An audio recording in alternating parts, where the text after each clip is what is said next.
Okay, we're gonna start the Aston Martin. I'm using the crystal key. I've got 2 of these crystal keys as well as a set of door keys.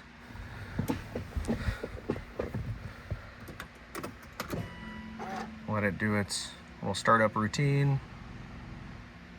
System check, okay. And it's gonna set a code here. Code open, yep. Yep. That code will be fixed before it's sold. There we go.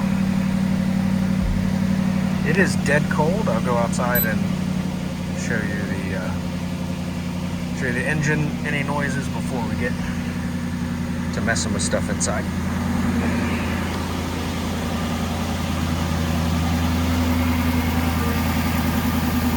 I mean, you can see this thing's dead cold. Quiet engine, runs phenomenally.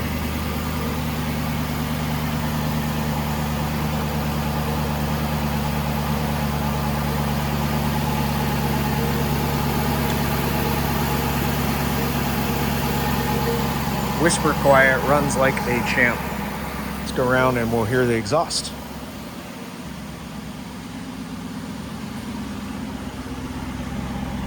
I'll also do a startup on the exhaust. Obviously no smoking, nothing like that. Let me open a door in the garage and we'll sit inside and do some of the systems run through.